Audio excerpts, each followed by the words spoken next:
Nada como filósofo pra jogar aquela água fria na cara de todo mundo, né, gente? Bem-vindos ao meu canal, meu nome é Carol Zócoli Brócoli, eu sou comediante, eu também sou formada em filosofia, eu fui aluna desse aí, ó, do professor Vladimir Safatli. Gosto sempre de, assim, pensar os assuntos aqui que estão rolando no momento e rir também um pouco, porque tá muito difícil, né, gente?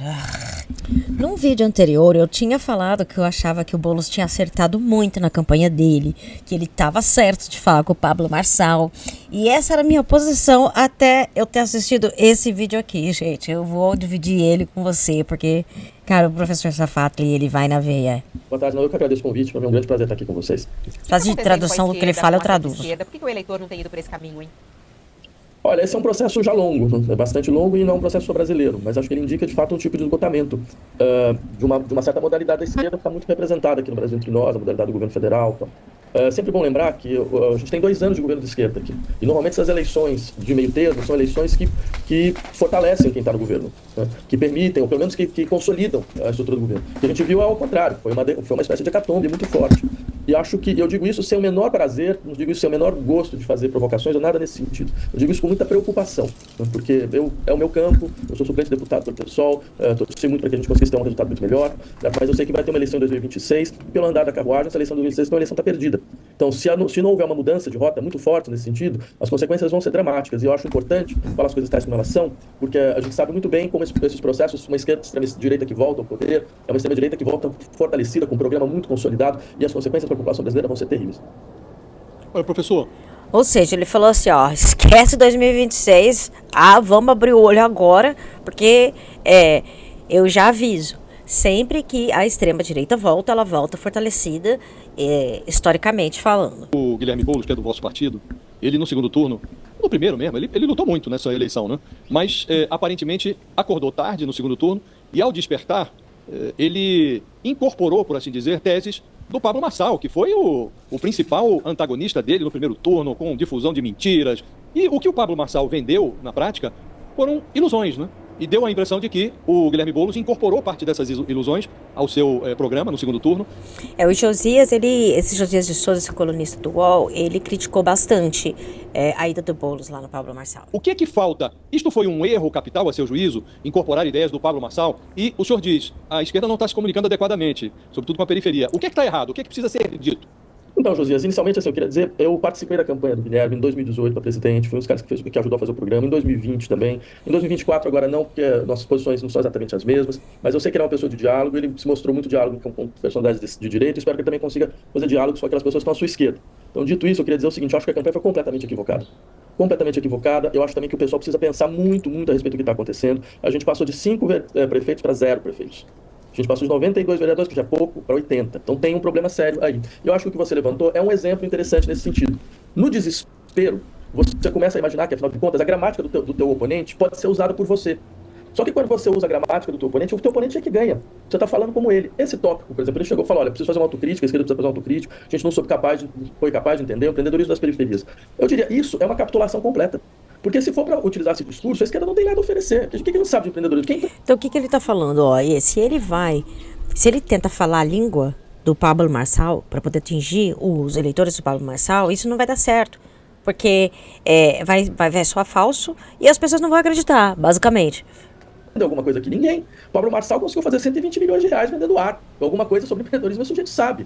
Mas o fato é que, assim, eu lembraria a você, José, a gente faz pesquisa, eu sou professor do Instituto de Psicologia também, da USP, a gente faz pesquisas há anos sobre como o empreendedorismo é uma fonte brutal de sofrimento psíquico.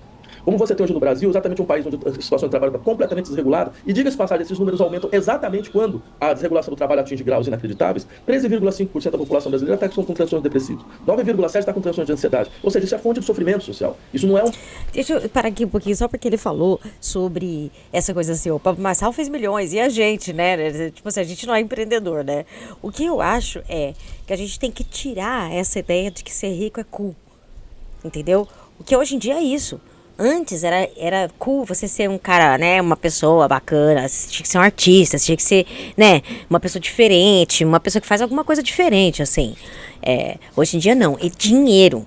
É dinheiro. Inclusive, eu conheço muitos artistas ricos, esses artistas milionários que você vê, eles são pessoas muito mais preocupadas com o dinheiro do que com a arte propriamente dita. De verdade, é quase que um vício, assim, eu realmente acredito que é um problema psicológico, é um vício. em ganhar dinheiro. Então eu acho que a gente tem que arrumar um jeito de, tipo assim, ó, ser rico, se ficar atrás de dinheiro é um negócio, não é cool, não é legal. Porque não é mesmo, né, gente? Vamos falar a verdade? Você já conversou com alguém que ganhou dinheiro, que ganha dinheiro, que faz muito dinheiro? Cara, essa pessoa só fala de dinheiro. Cara, eu conheço uma pessoa, eu fui jantar com essa pessoa. Essa pessoa tá milionária, tá? Mano, essa pessoa só falava de dinheiro o tempo inteiro, pegou o cardápio, ficou comentando o preço de cada prato. Mano, você entende? É uma obsessão. É uma obsessão. Entendeu? Pega até as moedas do negócio. Cara, não tô falando que você tem que ser solto com o teu dinheiro, mas assim, sabe? É uma obsessão. Isso não é legal, essa pessoa não é legal, ela não faz coisas legais, entendeu? Ela faz o feijão com arroz pra ganhar dinheiro. Não tem artista inovador rico. Não tem. Então eu vou voltar um pouquinho no que ele falou que vale a pena. Porque se for para utilizar esse discurso, a esquerda não tem nada a oferecer. O que a gente sabe de empreendedorismo? Quem empreendeu alguma coisa aqui? Ninguém. O Pablo Marçal conseguiu fazer 120 milhões de reais vendendo ar. Exato. Alguma coisa sobre empreendedorismo, isso a gente sabe. Mas o fato é que, assim, eu lembraria a você, José, a gente faz pesquisa, eu sou professor do Instituto de Psicologia também, da USP, a gente faz pesquisas há anos sobre como o empreendedorismo é uma fonte brutal de sofrimento psíquico. Como você tem hoje no Brasil, exatamente um país onde a situação do trabalho está completamente desregulada, e diga-se passagem, esses números aumentam exatamente quando a desregulação do trabalho atinge graus inacreditáveis. 13,5% da população brasileira está com transtornos depressivos, 9,7% está com transtornos de ansiedade. Ou seja, isso é fonte de sofrimento social. Isso não é um modelo possível. E a gente não tem que oferecer um outro modelo para essas pessoas. Vocês viram, tem uma pesquisa da Getúlio Vargas que falou que 70% da população informal quer ter CLT. Só que você não só não acena com isso, como você tem 2 anos de governo e não mostra isso. Esses 2 anos de governo, o governo Lula não tentou revogar a reforma trabalhista, nem tensionou isso politicamente. Ele não tentou apresentar um projeto para diminuição da jornada de trabalho, que é um pouco os clássicos da esquerda, né? E nem tentou mostrar para a sociedade que quer algo parecido. Então a sociedade vê que a gente não tem efetivamente uma alternativa, no sentido forte do termo. Ele acha que no final das contas a extrema-direita é muito mais realista, porque ela diz, olha, a situação é essa, o sistema é esse, agora é cada um por si, né? Quem sobreviver vai sobreviver, então o importante é que ninguém te atrapalhe. O discurso pode ter 1 milhão de furos, mas ele é coerente, o nosso não é. Esse é o problema, ao meu ver. E aí quando o senhor fala dos erros... Tem nem o que falar, né? Por exemplo, você está falando aí sobre a questão do empreendedorismo. Ele resolveu colocar isso só no segundo turno, justamente nesse ato um pouco mais de desespero. Agora, os outros erros, quais são os outros erros que o senhor aponta? O que mais vem errando a esquerda brasileira? Olha, eu não acho que ele teve problemas porque ele era uma pessoa, digamos assim, extremista. Não é? Até porque a gente tinha um discurso em 2020, conseguiu 40% dos votos, era um discurso clássico do nosso lado. Esse agora, a lógica foi, a gente vai abrir ao centro. Um centro que não existe mais centro dentro da política brasileira. Eu vi alguns analistas que tentavam fazer um tipo de contraposição, dizendo, não, mas a direita, quem ganhou foi a direita moderada, a extrema-direita, ela sai enfraquecida. Eu realmente não acredito nisso. Essa direita moderada, ela pode entrar em acordo com a extrema-direita a qualquer momento, em qualquer circunstância. Foi isso que a gente viu no governo Bolsonaro. Então, ou seja, não há contraposição nesse sentido. O que eu acho é que, dado isso, seria muito importante para a esquerda entender de uma vez por todas que a luta política foi para os extremos. E ela foi para os extremos não só no Brasil, ela foi para os extremos do mundo inteiro. Onde a esquerda consegue impor claramente a sua pauta, ela se sai um pouco melhor. Por exemplo, nessas últimas eleições mundiais, o único lugar onde a esquerda conseguiu ganhar foi na França, quando ela colocou uma pauta que era mais classicamente de esquerda. E foi para cima da luta. Ela não levou a eleição porque a eleição depois foi... E qual é a pauta da esquerda? É difícil, né, gente, quando você fala com quem sabe, né, com quem analisa as coisas. Gente, eu não sei nem o que dizer. Eu acho que ele tá certíssimo. Ele tá jogando a real. A real. Então, olhando por esse caminho... Desculpa, é que você tá falando que faltou a pauta da esquerda. Qual é a grande pauta? Ele não consegue entender assim muito não, gente. Se fala todo mundo ao mesmo tempo, um professor de filosofia não consegue entender não. Da esquerda hoje, então, que não foi dita. Igualdade radical e soberania popular. Essa é a nossa pauta, sempre vai ser, até o fim, até a nossa morte. Entendeu? A luta por uma sociedade radicalmente igualitária, sem hierarquias, nem no campo do trabalho, autogestão da classe trabalhadora, nem no campo do desejo, nem no campo dos saberes e das linguagens, ou seja, uma luta que também é uma luta cultural, e soberania popular, ou seja, você transfere poder para as instâncias populares. A gente não está aqui lutando por representatividade, a gente está lutando para que a população ela possa decidir por ela mesma, cada vez mais. Um bom governo de esquerda é um governo que sai menor. Ele começa de um jeito e termina menor. Por quê? Porque você transferiu o poder. Uhum. Então o senhor acha que o grande erro do mundo... Porque, por exemplo, numa empresa, você não pode fazer o que você... Os funcionários, eles não podem fazer o que eles bem entendem. Eles têm que fazer o que o gerente manda eles fazerem. Muitas vezes, se você falar com qualquer funcionário, você mesmo, que trabalhou já em qualquer lugar, você sabe que você sabe muito mais como fazer o trabalho melhor do que um gerente. Que fica ali só tomando um esquisinho com o chefe. Essa porra nenhuma, só tá ali pra tascar o chicote em todo mundo, só pra isso que ele tá ali. Mas não existe democracia no trabalho. Então, como é que a gente fala de democracia se a gente, a maioria de nós, a gente fica maior parte do nosso dia, 8 horas por dia ou mais, dedicadas a um trabalho, aonde a gente não apita nada. A gente tem horário de almoço, a gente tem tudo, assim, entendeu? A gente tem que seguir o que é falado, a gente não manda em nada. Não tem democracia dentro de uma empresa. Cara, eu tive que pedir demissão no Shopping Eldorado. Eu tive que pedir demissão, porque o dono não queria mais que a gente fosse usar o banheiro. Tinha que ir pro banheiro, sei lá, uma vez por dia só, um negócio assim. Então você já não vive numa democracia a maior parte do seu tempo, entendeu? Então isso que ele tá falando, de transferir o poder, é realmente isso. Transferir o poder pro trabalhador, entendeu? Por que toda empresa tem que ter um gerente lá, funciona? Não, por que os próprios funcionários não podem se autogerenciar?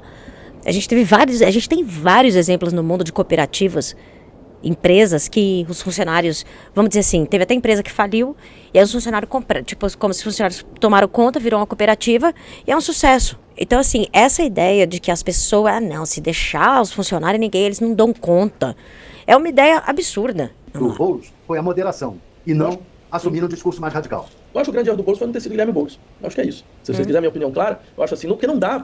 O eleitor não vai acreditar em você, por mais que você faça. A gente já teve a experiência do Freixo, né, no Rio de Janeiro. Foi a mesma coisa. O Freixo tentou ir pro centro. O que ele ganhou? Nada. Não ganhou um voto. A gente não ganhou um voto. Um voto. Cara, é verdade. Assim, o Freixo foi fazer, entre outras coisas, entre bem. outros erros brutais, fazer uma live com o Pablo Marçal, normalizando o Pablo Marçal, dando uma avenida para ele crescer posteriormente. E quando a gente teve, eu vi a pesquisa, a gente ganhou 1% dos eleitores dele. Num preço impagável. O que eu acho assim, não dá para você fingir o que você não é. Se você entrou dentro da política dizendo, olha, eu sou a favor de resolver o problema da moradia habitacional de qualquer forma, de um jeito ou de outro, certo? Porque afinal de contas, essa história de ocupação, olha, a Inglaterra tem lei de casa vazia. Você não pode ficar com casa vazia. O imóvel não é um bem especulativo. Você não pode ter uma pessoa que tem 300 imóveis numa cidade, como a gente tem em São Paulo. O imóvel é um lugar de moradia. Porque ele tem 300 imóveis, eu não consigo ter o meu. Essa que é a razão. Então eu acho que ele tinha que aproveitar. Isso é importante as pessoas entenderem, que eu acho que as pessoas não entendem muito isso. Por exemplo, se no bairro Bela Vista, vamos dizer, tem um bairro que chama Bela Vista em São Paulo. Se no bairro Bela Vista, que tem, vamos dizer que o bairro tenha 2.000 casas e prédios, 2.000 moradias. 2.000 moradias, tá? Aí eu chego lá, eu sou uma ricaça, eu sou uma companhia muito grande e tal. Eu vou lá e compro 500 desses 2.000. A mudança que isso vai trazer no fluxo das coisas é muito grande, porque se eu sou rica, eu posso deixar, primeiro, eu posso cobrar caro nesse aluguel e eu posso deixar esse apartamento fechado, que pra mim não faz diferença. Não é igual uma pessoa que tem 2 apartamentos, que conseguiu comprar um apartamento pra alugar e sabe, vive dele. Não. Eu posso deixar, se eu sou ricona, se eu sou uma companhia grande, eu posso deixar esse apartamento fechado o tempo que eu quiser. Até o preço do aluguel chegar ao preço que eu quero. E aí, essas pessoas, elas alteram o mercado imobiliário. Aí, em geral, o que acontece? Uma bolha, tudo, né? O preço cresce. Porque você imagina, se uma pessoa tira 500 imóveis de 2.000 do mercado, tirou 2, entendeu? Olha, vai mudar muito, entende? Então, por isso que ele está falando, e a gente tem que entender, sim, se tem alguém que tem 500 imóveis dentro de uma totalidade de 2.000, isso vai criar uma influência na sociedade que vai ser ruim para todos, porque vai tornar a habitação impossível para algumas pessoas, entende? Por exemplo, hoje em dia, quem é que consegue comprar um apartamento numa cidade grande? Tem nem perspectiva de ter uma casa própria, assim, sabe? De viver de aluguel a vida inteira, sabe assim? É isso. E em vez de deixar ser jogado nas costas, sabe, nas cordas, fala, não, é isso mesmo, eu vou entrar e vou resolver esse problema. Custe o que custar, você pode ter certeza. Se em 3 anos isso não está resolvido, vocês podem me tirar. Ele tem razão. Eu vou falar a questão de moradia de rua no final, na última semana, quando já tinha. Mas assim, mais uma vez, eu insistiria no seguinte, só cabe à esquerda ser esquerda, não tem outra alternativa. Professor, mal comparando, o Boulos repetiu, até na metodologia, a trajetória do Lula. Nessa campanha ele soltou lá a carta ao povo de São Paulo, carta ao povo brasileiro. A caravana dele, a caravana da cidadania do Lula foram os pernoites do Boulos na periferia, né? E eu lhe pergunto o seguinte, o senhor falou aqui, um dos erros é que nós não insistimos, a esquerda, não só o PSOL, na revogação da reforma trabalhista. Ocorre que hoje, quem aprovou a reforma trabalhista está participando do governo Lula, está lá nos ministérios. O governo muito provavelmente seria derrotado flagrosamente se tentasse revogar a reforma trabalhista. O que eu queria lhe perguntar é, até que ponto a esquerda deve contemporizar por pragmatismo para chegar ao poder ou para governar de forma mais suave, sem levar a ferro e fogo as Interessante suas essa teses. pergunta. Porque também bater a cabeça na parede, no pressuposto de que a parede uma hora vai virar porta, acho que não vai funcionar, né? Não, José, eu acho O que ele tá falando assim, que na prática realmente dá pra fazer, né? É exatamente isso que ele tá perguntando. Boa. questões muito importantes mesmo. Eu diria o seguinte, primeiro, sobre esse exemplo que você deu do Boulos, o que ele fez, mais ou menos o que o Lula fez, eu diria, sim, é verdade, você tem toda a razão, só que tem um problema. 2024 não é 2004. O Brasil não é o mesmo mais. O que o Lula conseguiu fazer naquele momento, ele não vai conseguir mais repetir. A gente tem um país conflagrado, a gente tem um país em divisão, o país está completamente dividido, e essa divisão não vai passar. Então a gente tem que estar preparado para um outro país, a gente não está preparado para esse país. A segunda questão que você coloca, que eu acho que faz todo sentido, claro, quer dizer, mas o que adianta você ter um governo que é mais ou menos fiel às suas pautas e não consegue governar? Porque tem um Congresso que tem outra configuração, porque teve que fazer alianças, essas alianças paralisam o governo. Eu entendo isso completamente, mas acho que o processo político é um processo onde você sinaliza aos seus eleitores orgânicos do teu lado, certo? As suas lutas, e você fortalece o seu campo, fazendo com que esses eleitores ganhem entusiasmo em defender você. Sim. O eleitor de esquerda não tem nenhum entusiasmo em defender a esquerda mais. Por quê? Você fala, mas não adianta, você vai lá, tenta apresentar, o Congresso vai barrar. Mas eu diria, isso não é uma coisa realmente relevante, por mais que isso possa parecer estranho. Eu posso dar um exemplo. As feministas argentinas foram lá apresentar um projeto sobre aborto. Sabiam que iam perder no Congresso. Mas elas apresentaram. Por quê? Porque elas podiam fazer o debate quando elas apresentam. Elas apresentaram, fizeram um debate, mobilizaram, certo? Apresentaram 3, 4 anos depois e depois venceram. Então você sinaliza que você tem um rumo muito claro e você vai brigar por ele. Isso é o que não está acontecendo. Porque, de fato, essa aliança de governo, ela é feita para paralisar o governo de esquerda. Ela é feita para não governar em hipótese. Não tem mais como você fazer um processo, essa eleição deve ter mostrado isso, não tem um processo fluido que você consegue ir governando, aparando as arestas. Isso não tem mais espaço social para isso. O que ele tá falando assim, ó, não tem mais espaço social pro centro, pra você ficar querendo falar, não, veja bem, não. O que ele tá falando é assim, a gente tem que ter um projeto claro, muito bem comunicado para as pessoas.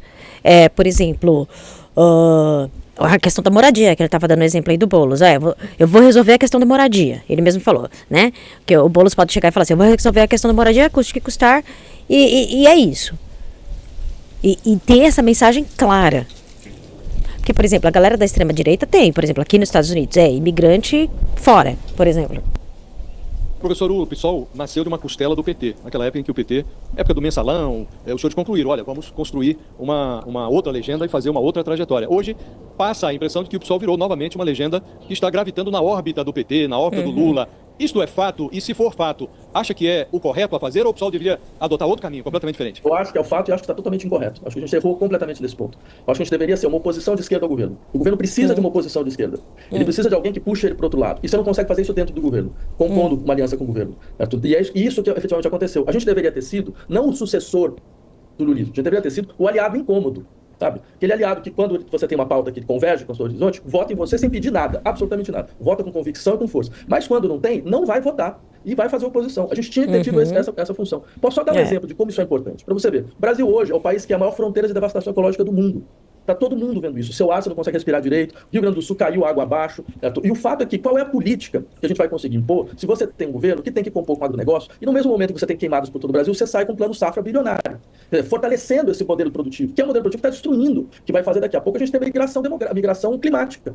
Em certas regiões, porque as pessoas não conseguem mais viver lá. Isso não é uma distopia, isso está sendo cada vez mais real. Então, se você não tem uma força exterior que fala, não vamos fazer composição com isso, você impede o balanceamento correto do governo, que é o que está acontecendo.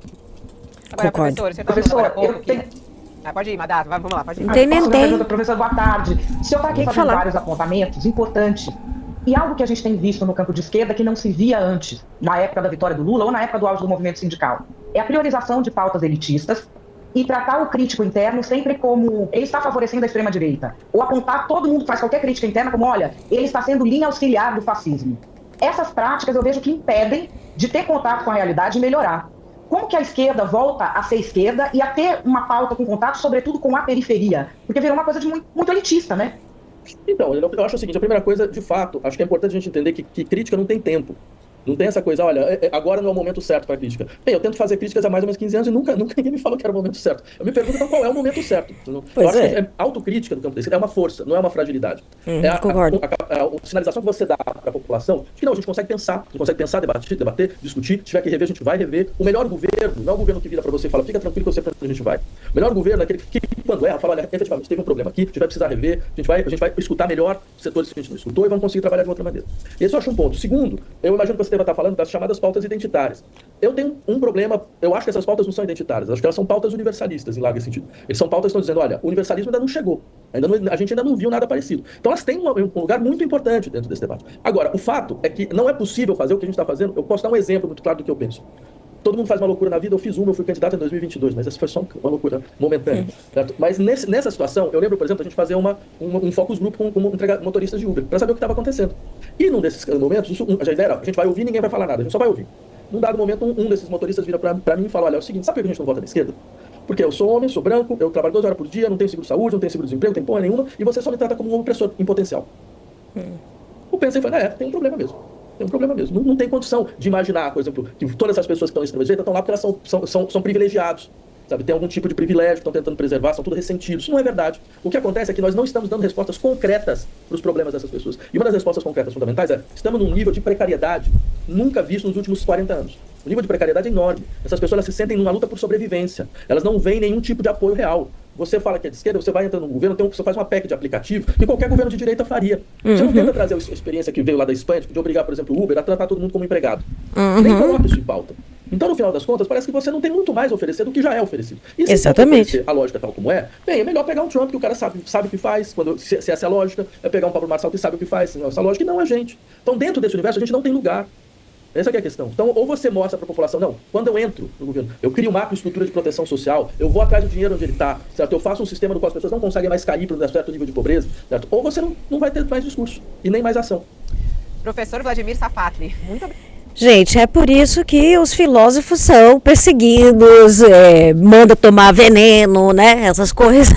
Porque o filósofo chega e fala o que é. Ele falou, ó, esquerda, campo da esquerda brasileira, né? Esse campo bem amplo da esquerda brasileira. Vamos acordar.